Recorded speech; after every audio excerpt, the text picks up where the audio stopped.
الرحيم الحمد لله نحمده ونستعينه ونستغفره ونعوذ بالله من شرور أنفسنا ومن سيئات أعمالنا من يهده الله فلا مضل له ومن يضلل فلا هادي له وأشهد أن لا إله إلا الله وحده لا شريك له وأشهد أن محمدا عبده ورسوله صلى الله عليه وسلم ما بعد السلام عليكم ورحمة الله وبركاته. So my brothers and sisters, this is our annual. We usually go for 3 months and then we go back to the beginning because repetition is the key to conditioning.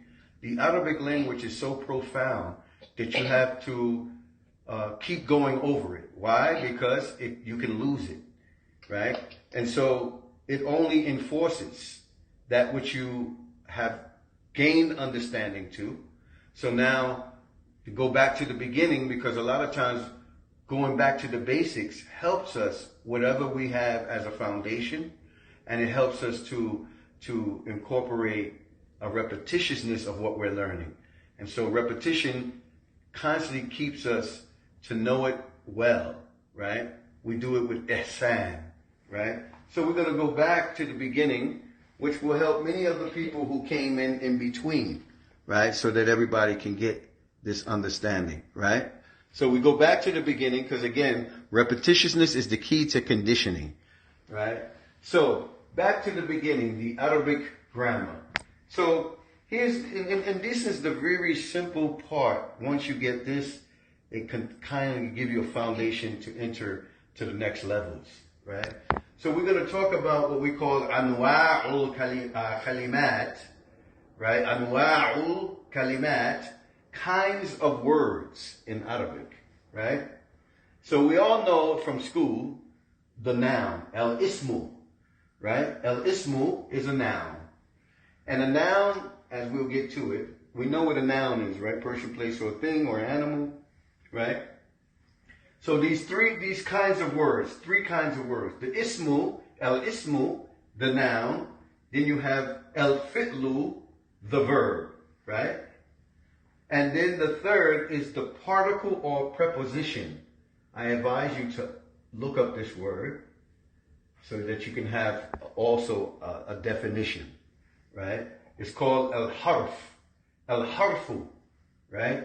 A preposition, right? So that's the 3 kinds of words. The noun, al-ismu, al-fi'lu, al-harfu, right? So a noun is a person, place, or thing, an animal. For instance, the noun, Muhammadun, right? Muhammadun, common noun, right? Because it specifically talks about who that person is, Muhammad, right? Then you have Hajarun, right?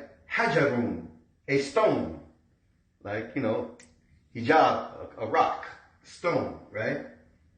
Then you have Farasun, a horse, right? And then a place. Jannatun, a garden, is a place, right? So that's the noun, right? Right? Then you have al-fi'lu, the verb. A verb denotes action in relation to past, present, or future tense. And here's an example.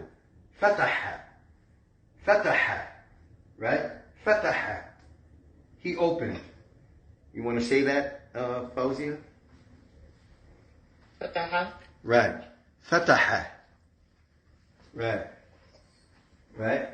And then the other one, yadaribu. Yadaribu. He hits. Right? And then you have... Is that a dog there? Yeah, that's a dog. It maybe looks funny, right? Right. Oh, Assalamualaikum. Right. So you have Fataha Yadribu. He hits. And the other one, Nasara. Nasara. Can you say it? Can you say it?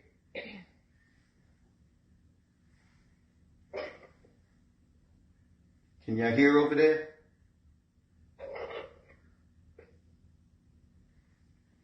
Can you say it?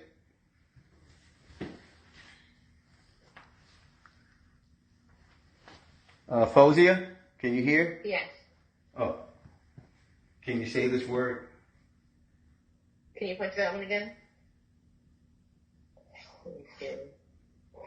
Noon, fatha, sod, fatha. Nasara. Right, nasara, sa. Nasara, nasara.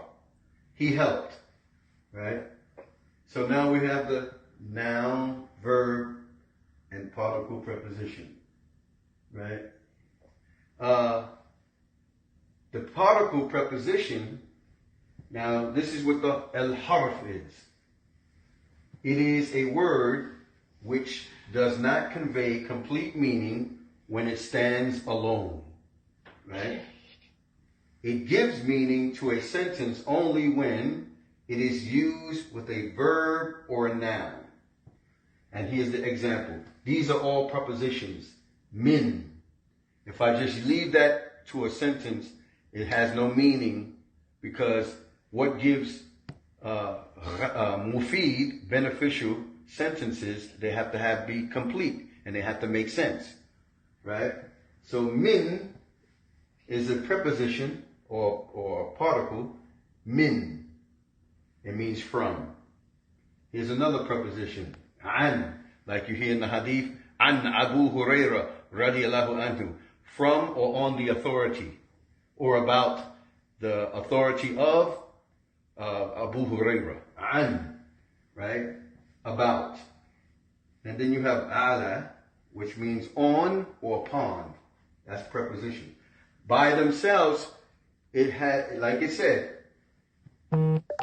when it stands alone, it doesn't give a meaning. It doesn't convey a complete meaning when it's by itself. Right? It only gives meaning to a sentence only when it is used with a verb or a noun. Right?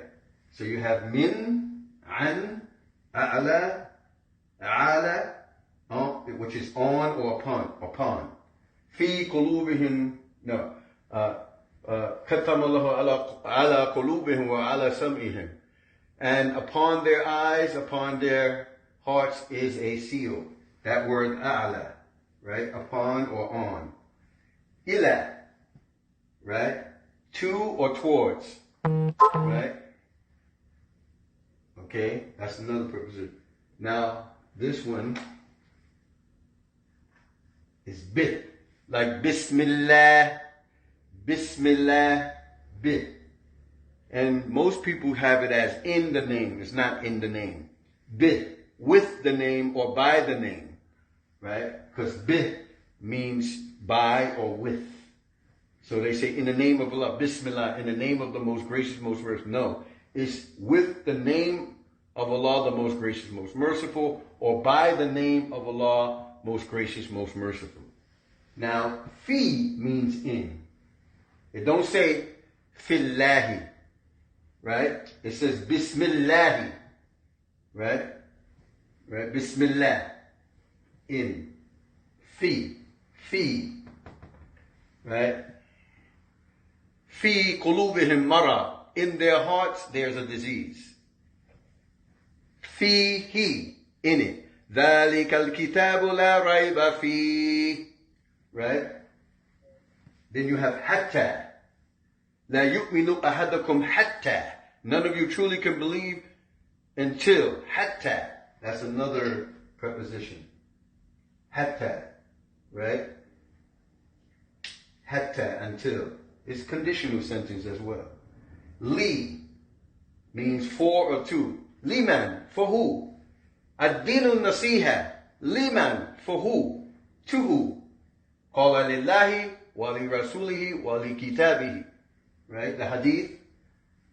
Ad-dinu nasiha. Who do we give this nasiha to? Qala lillahi. To Allah first. To Allah. Which means being sincere to Allah.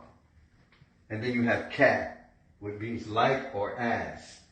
So I want you to understand these are the particles of preposition, and you will see these connecting to a verb and a noun so you can identify how it gives meaning to a verb and a noun in a sentence, right? So this is your blueprint, right? Is that clear? Yeah. It is. Okay, good. All right.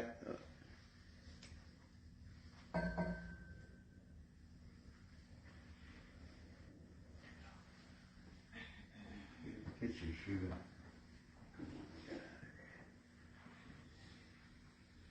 Okay. All right. Okay, I'm gonna erase this. Oh, wait a minute. And then put the example. I hope everybody can see on Facebook.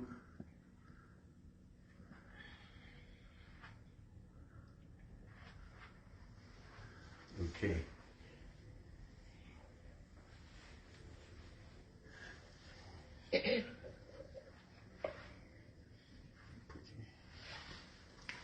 Okay, let me take a picture here.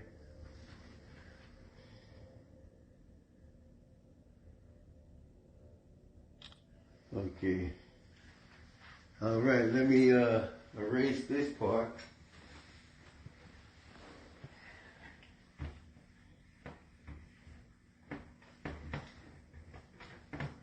Okay.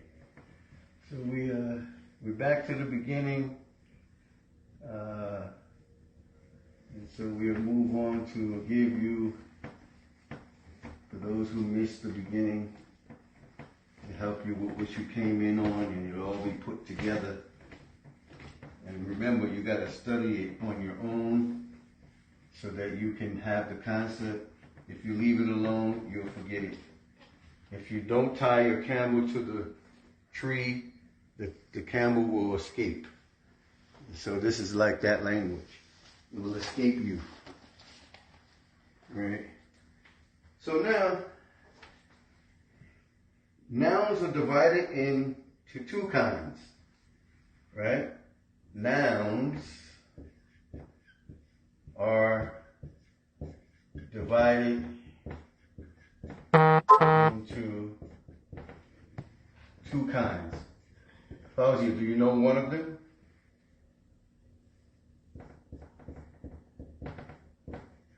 Huh?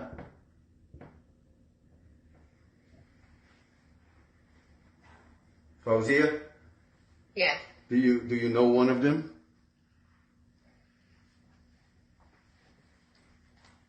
Into two kinds. Mm-hmm. Okay, it's okay. You do have it, but you just don't connect it yet. So, the first is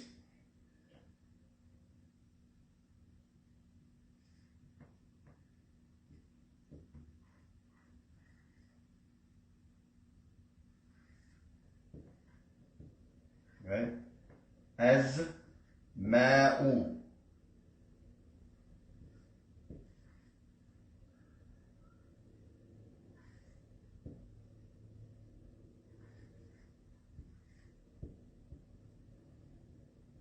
Right?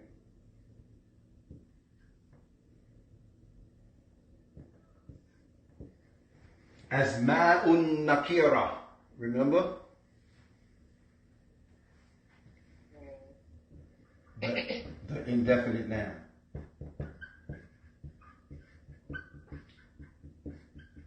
Right? Indefinite noun. The other one is, anybody know the other one? You don't know the other one? Mm-hmm. What is it?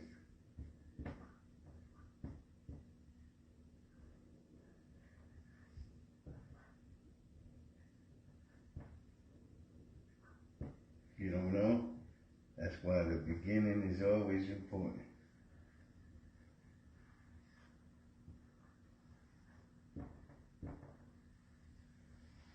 Right?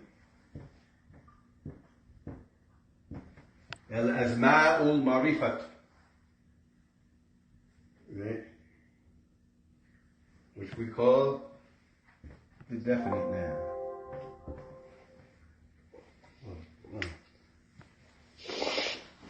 right? The definite noun.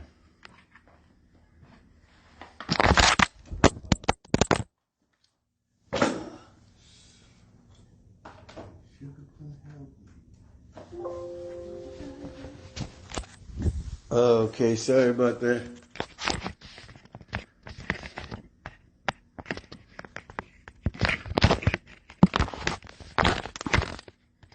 Okay.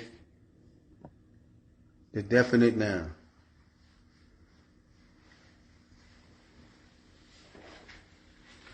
Y'all have that?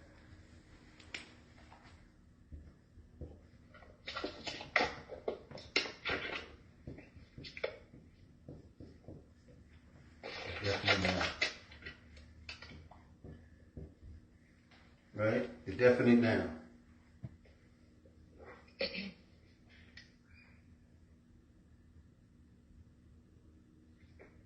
When you have a definite article, right? Like the person's name is already a common noun. You don't have to change it to a definite article or a certain place, right? So here's some examples of indefinite noun. Right? Here you go one. And do you remember, Fauzia, what makes it known to be an indefinite noun?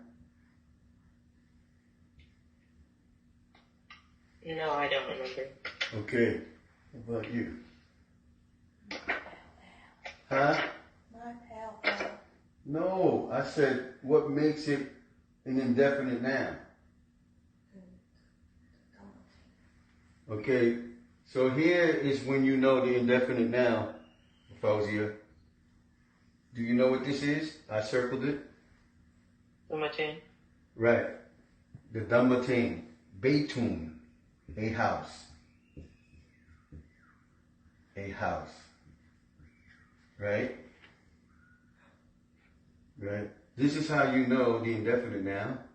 Or it will be, you can't have a Dammatin and the Fatha Alif Lam Sukun, the, right? So we're going to show how to change the indefinite noun to a definite noun. Indefinite noun to a definite noun. Right? So let's go again.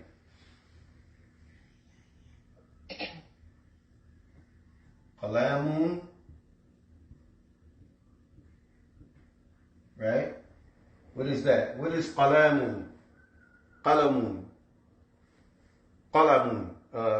Fauzia. Was it a pen? I think Yeah. it was a pen. That's right. A pen. Now we want to change this into a definite noun. What will we do? We should have definite now. Uh-huh. So remember, the definite noun is done like this, which is al, the. So what we'll do to change it, to put it to the pen, we'll say al kalamu, qalamu, al qalamu, qalamu. See? The pen.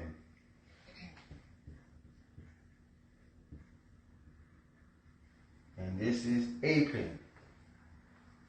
Right?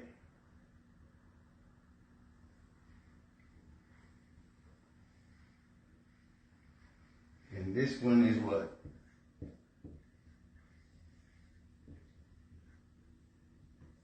Right? What's that one? That one's an wait.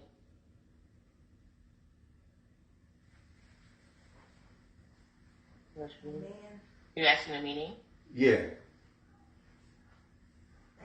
I'm not sure. Okay. Right. A man. Rajulun. Now to change it into the man, we go.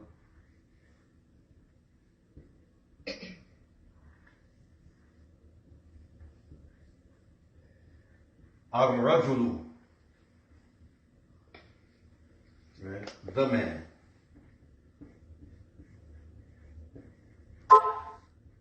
Right? Everybody see that?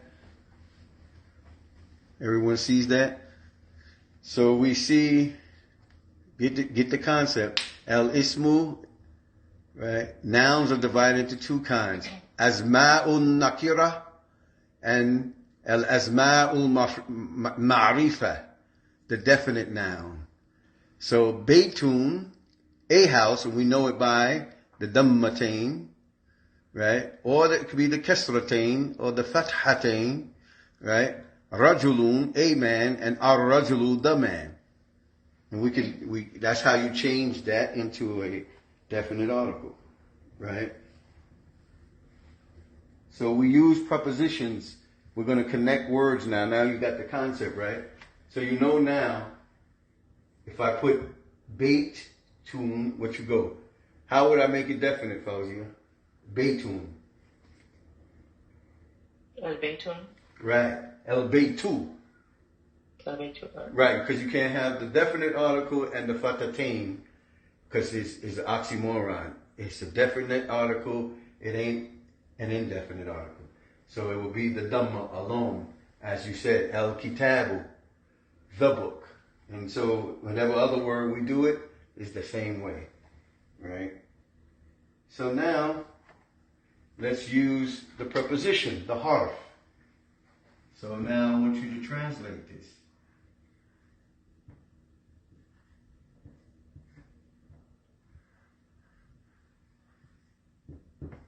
Right?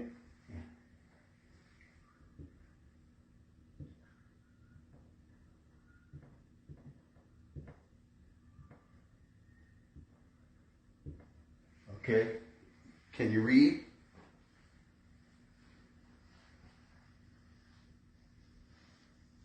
Minan Bayt. That's right. Bayti. Right. So what it says, translate now. English. What did you say?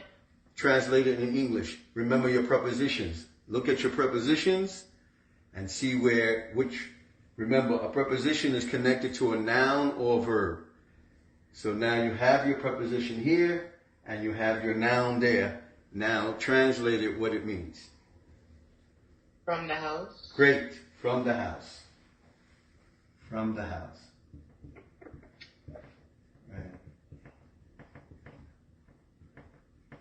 Okay, that's great. And so if I put another preposition in front of this, what would it be? Put another preposition like, okay, I'll do this one.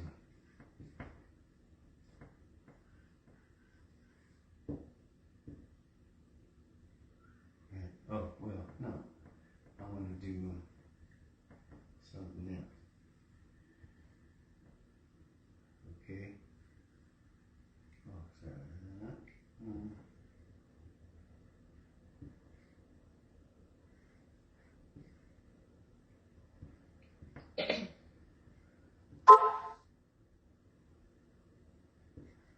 Okay. What is that?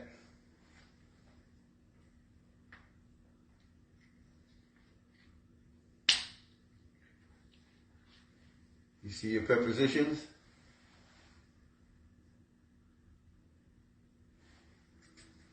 Okay, let me fix this a little better.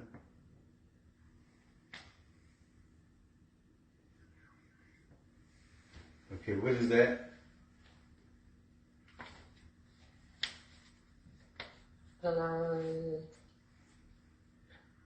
Is that the second to last letter? Is that right? Is that a var or no? Is that a gene? Is it okay?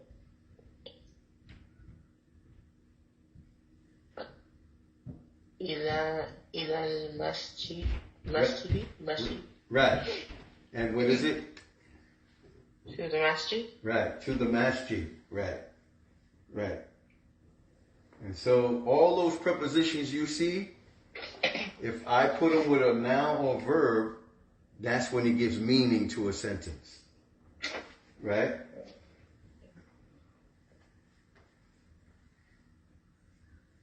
Okay? That's when it gives meaning to a sentence. Oh, from the house to the masjid, or towards.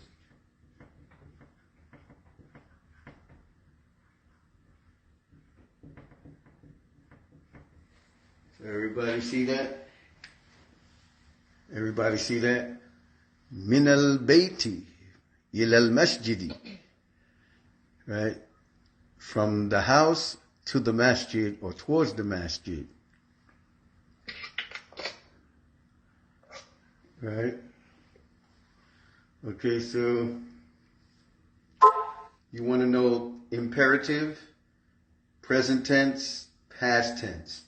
I will just do just 2 lines to show you, because all the other ways we'll get into.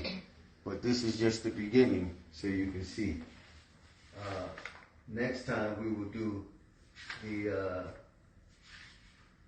we're going to do the Quranic verses to show you where the prepositions are. This is how you start reading, slowly but surely, conjugating words to make complete sentence, right? 2 or more words. So we'll begin to know what we talked about. Al-kalamu huwa al-lafdhu al-murakkabu al-mufidu bil-wada'i. Arabic language is 2 or more words, a combination of 2 words that makes a complete sentence, right? And it is articulated from the tongue, right? And وَأَقْسَامُهُ ثَلَاثَةٌ. And it has 3 parts. And we did the 3 parts. Ismu, وَفِعْلُ, وَالْحَرْفُ. جَاءَ مِمَعْنَى. And the harf, or the preposition, gives meaning to these words. It's almost like John is in the house in English. Yeah, like in. What? Yes. What did you say Arabic was? You said Arabic was a combination of 2 words. Yeah, we're going to break that down to next week. I'll say you again though. Okay. هو اللفظ المركب المفيد بالوضع. وضع. Right? Arabic language is 2 or more words that is articulated by the tongue that gives beneficial. Mufid means to be beneficial, meaning that it has meaning. It makes sense. 2 or more words that is articulated by the tongue that makes sense, and it gives complete meaning without you guessing what I'm trying to say. And it's consisted of 3 parts. وَأَقْسَامَهُ ثَلَاثَةٌ. Right? ثَلَاثَ, 3. أقسام, 3 parts. Ismu, وَفِعْلُ, وَالْحَرْفُ. And I say جَاءَ مِمَعْنَى, which these prepositions actually gives meaning to a noun or verb in order for it to be a complete sentence. Right?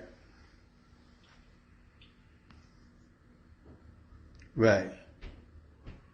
Yes, alhamdulillah. Very interesting. Yeah. Right? So, Arabic language don't leave you guessing. You can make a complete sentence in English and still make no sense. غَيْرُ مُفِيد. Right? And Arabic, you can say very short phrases and it has so much impregnated meaning. Right? So just because you made a composition of 2 words to combine, conjugated something, and it's a complete sentence, but it has to also make sense. So just because you got all those parts, but if it doesn't make sense, then it has no real meaning. And so that's the language of the Arabic, right? And so you even say, man, you that's complete nonsense, man. What you talking about? But yet he gave a paragraph of words, and it was complete sentences but had no real sense of logic to it.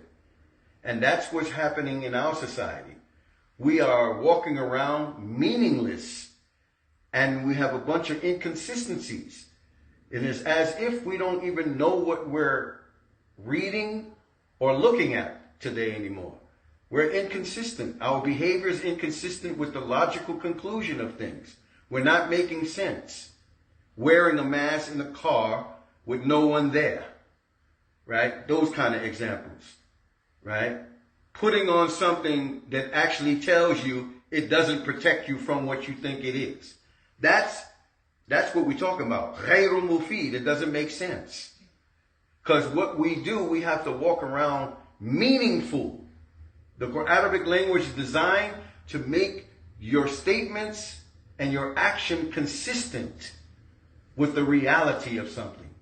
And so guess how many people are not making sense in the world today? I'll use this as an example, not for a talk, but that only, I have to give you some clear understanding of what I was just talking about when you're putting on stuff, wearing it in your home, wearing it around. And there's supposed to be meaning and purpose of why you do it. It has to make sense. It has to conclude to something. We were not created without a purpose. Allah says, and we have created the heavens and earth in haqq, in truth. And do they not think that we created the heavens and earth without a purpose? We all have a purpose. And the purpose has to make sense and meaning, right? And so a lot of people are walking around not making sense. Their behavior is not making sense, and they give it no thought. Arabic language keeps your mind reflective and thinking what you're doing, thinking what you're saying, and making sure it's consistent with your behavior. Because we just learned that the verb is our actions. The fi'lu is based on the verb, the fa'ala. Everything we're doing is going to be based on the verb and participating with a noun. You won't escape it, right? Every kind of interaction we do is always based on the verb, right? And then we have to make sense, and we have to have meaningful to what we are doing, right? And so we don't want to walk around being nonsensical people, right? We don't want to live inconsistently to what we're saying, right? Right? So this is the concept. So they have what we call imperative, right? Imperative. Did I take a picture of this? No. Yeah. Okay, hold on.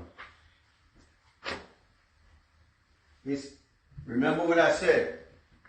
Remember what I said, because you will forget. Once you watch TV, you're going to forget, right? You got to study this stuff. Make sure what you do makes sense. And be intentional about what you do and say. It has to be logical. What I mean by logical, it has to make logical sense to the actual thing that you're doing. Other than that, you'll be doing some inconsistent things and doing things that has no sense to it. And that's not what the believer is about. He makes sense. All right? Okay. So let me give you this last part, because we don't want to crumble you up with a lot of stuff. We want to just give you a basis, and then we'll get into it. Slowly but surely. We're doing this slowly but surely to give everybody the understanding. And please, if you're sitting there and something ain't clear, then how would I know if you don't say anything? So you got to stop being in lectures and sitting down, just being in a sit-in. We don't want to be sitting in and just sitting there hearing someone talk, not questioning him, not asking what this means, what that means, not getting clarity. You don't want to be in these kind of forums today anymore. We can't afford it. There's too much blind following, too much inconsistencies, and too much nonsense that is going on in our environment for you to be doing that, right? So we have what we call A. We're going to deal with the past tense first. In Arabic, they call it this. Fi'lu madi, right? El fi'lu, right? Right?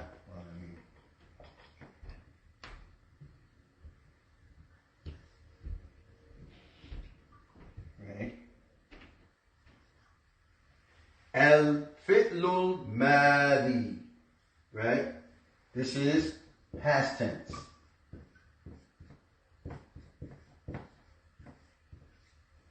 We'll give you an example of past tense. Okay, here's an example. The haba. This is what we will consider triliteral. The triliteral is always the linguistic meaning, and it's consisted of 3 letters: the dal, the ha, and the ba. Right? Dhahaba. Anybody know what that means?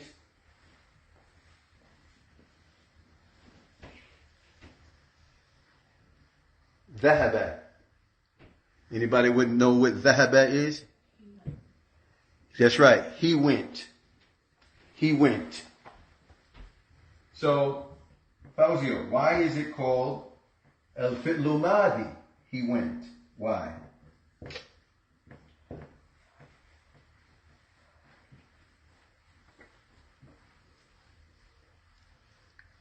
Are you there, Fawzia?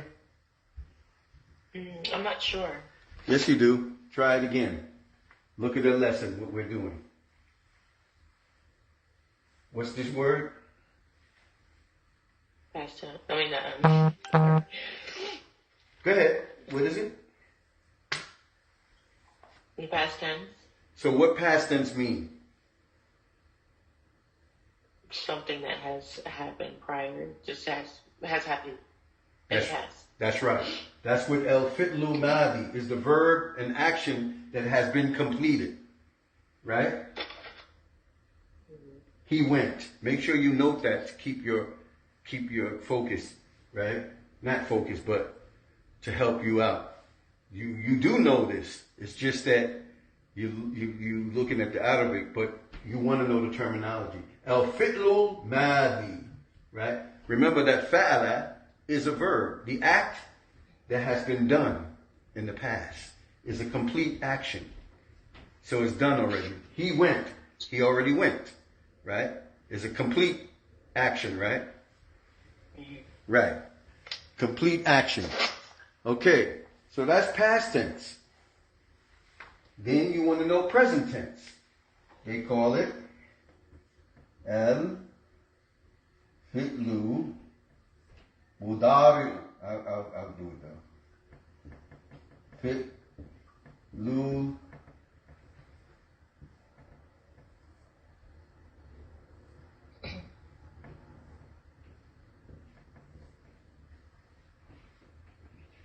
That's an ayin. Dad. Mudari'u. El fi'lul mudari'u. Right? Present tense. The present tense. The past tense, the present tense. So, always know, check this out. The present tense will always have this, the same word, right?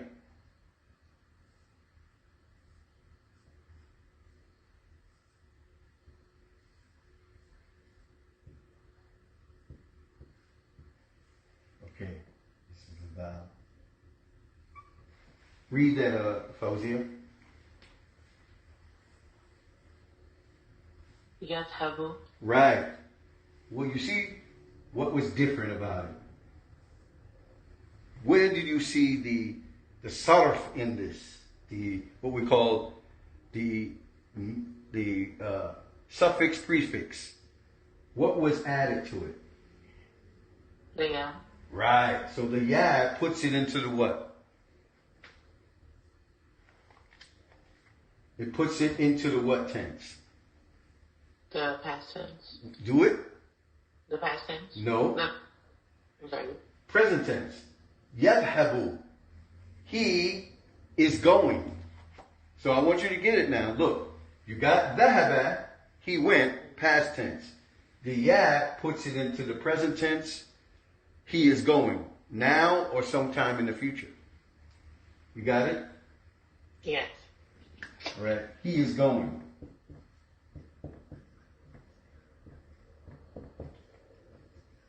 So the ya puts it into the present tense of the same word. Because look, that had that. It will be that. You see it?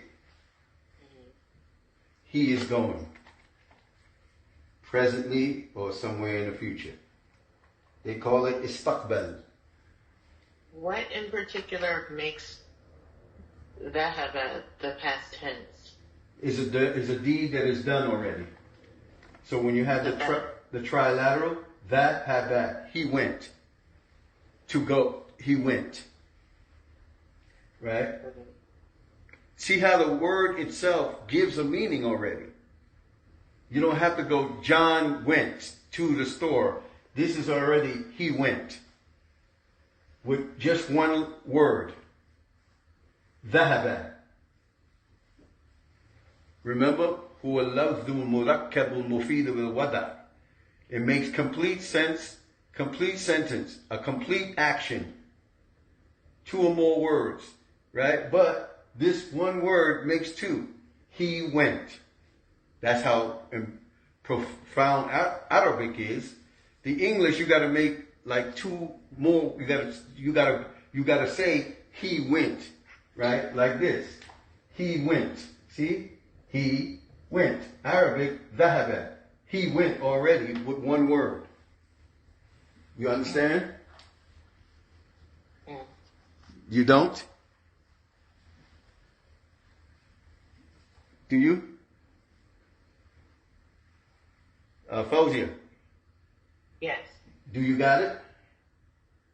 Yes, I have. I'm writing it down now. Oh, okay. I mean the rest. Okay, so this is past tense. ذهب, he done the deed. يذهب, he is going, meaning presently or sometime later on, but he's still going. They call it perfect tense and imperfect tense.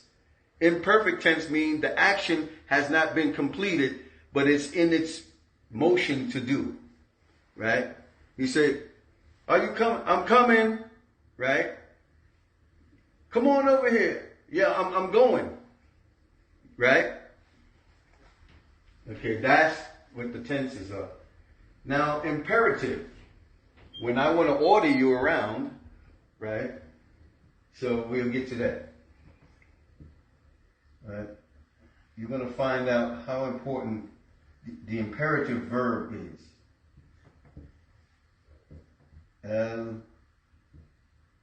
Fit, lul, ama,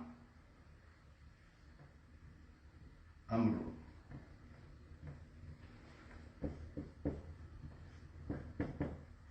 You know what imperative means? What does what mean? Imperative. No. You do know it, but you just... Imperative.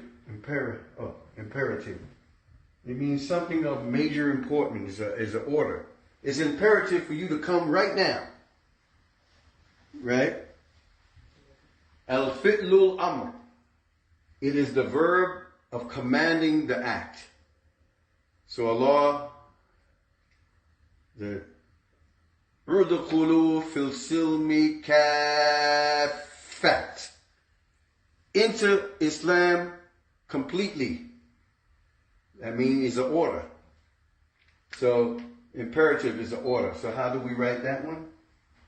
Let's use the same word. Check this out. Idhabu, right? No, it ain't that. is idhab. Idhab. Ijlis. Sit down. I'm ordering you. Right? So that means go. Right? So I'm giving you imperative order to go. Y'all see that? Idhab. Ijlis. Sit. Right? You got that, Fawzia? Yes. Imperative. So we learned. Al-fi'lu madi, past tense. Dhahaba, he went. Al-fi'lu mudari'u, present tense. Yadhabu, he is going. Al-fi'lu amr, the imperative or order command. Go! You see that? Everybody see that? Yes. Okay. Now you map this out later on. Go in your studies. You want to get it. Right? You want to get this half for the next class. I'll know you'll be on point. Right? So you have enough to go over. It ain't too much, but it's to get your foundational understanding to it. Right? So everybody who's on Facebook, I hope you understand this. If you don't, you can always ask questions. Right? Right?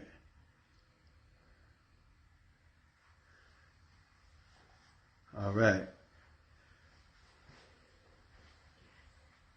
Any questions? I don't have a question, but is it possible for you to use another example for a past tense? For past tense? Mm-hmm. Yes. I went to the store already. How about that? What you're trying to do is Englishize what you're learning. This is confusing you. Dhahabat is just what it is. Okay. You see? Kafara, he disbelieved. That's it. It's a rule of Arabic that the triliteral meaning is the linguistic meaning, and it's always in the past tense. Salafa. Okay. You got it? Yeah. Good. I know what you were doing. I know. But you can take it easy. You don't. Just know that. Triliteral, the rule of Arabic is these three triliteral words makes it in the past. He went. The present, you can see how it does. Yadhabu. Right? He is going. So always know this. A perfect tense is something that's been completed. He completed the task. I did my homework. I am doing my homework. That is imperfect tense because he's still doing it and has not finished. So you have one, a complete action, the other one, an incomplete action. Put that on your side of your note. Complete action, incomplete action. That makes it better, right? Yes. Yeah, that's great. Yeah, ask these questions. And this one you should always know because you boss your sisters around. Right? Idhab, you tell them to go somewhere. Right? Imperative is a command. You'll always see it there. Udhkulu, kasra, adhaba, idhab, Right? Right? So everybody got that? Yes. Okay, that's great. So you did real good. Right? Just again, go over and always ask questions. What you don't understand, you always ask. Can you clarify that just like you did? Right? So yeah. Okay, brothers and sisters, there is a 4 to 30 class, and I hope this nurse comes on to expose the dangers of the COVID vaccine. She said that she will join us today to express the experience as a professional in the field of medicine and how dangerous and how she wants to warn the people do not take it. Right? She'll be with us today to express her experience at 4:30, inshallah. Assalamu alaikum wa rahmatullahi wa barakatuh.